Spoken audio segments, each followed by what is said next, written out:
Diferentes grupos de actores fueron a recibir a los grandes triunfadores del cine paraguayo y en medio de la emoción reclamaron, al igual que los propios protagonistas del film, el avance de la estancada ley de cine que sigue cajoneada en el Congreso Nacional.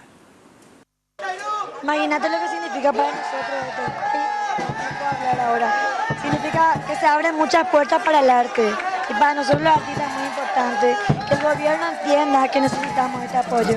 Entonces la verdad que creo que esto debe ser un orgullo de todo un país y apoyar, que el paraguayo aprenda a apoyar lo nuestro. Para nosotros como actores paraguayos es una reivindicación enorme este premio y el reconocimiento del trabajo de las actrices y los actores de Paraguay. Felicidades a Martinezzi y creo que el pueblo paraguayo se tiene que sentir muy feliz de este logro.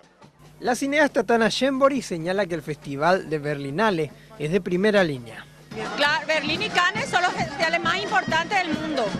Lo más importante del mundo. Bueno, Sundance, Toronto también, pero a nivel de reconocimiento es súper importante. Las leyes de teatro y de cine no fueron aprobadas y los actores destacan el logro de las herederas a pesar de las dificultades. Hace ruido que todo lo que la película está visibilizando de por sí, aprovechar para muchas otras cosas que nos pueden ayudar. Ya hablamos mucho de todas las leyes que nos faltan, ley de cine, ley de teatro, un montón de cosas, pero más. Bueno, y ojalá se concrete para la creación de un instituto que nos permita que los fondos lleguen a todos. Bueno, necesitamos que eso sea absolutamente democrático para que todo el mundo pueda filmar su película. Los propios integrantes de la película alzaron su voz de reclamo. ¡Salga la ley del cine! ¡Que salga! ¡Que salga de una vez! ¡La ley del mecenazgo también! La ley de cine ahora puede recibir un gran empujón porque falta decisión política. Y que necesitan el apoyo. Así que yo creo que esta conquista en la Berlinale es un mensaje súper claro para toda la sociedad y para los políticos y para los medios y para las corporaciones.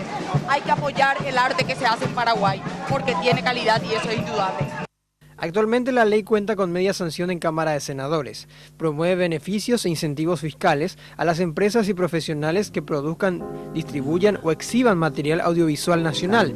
También establece la fundación del Fondo Nacional del Audiovisual Paraguayo, con asignaciones anuales del presupuesto general de la Nación.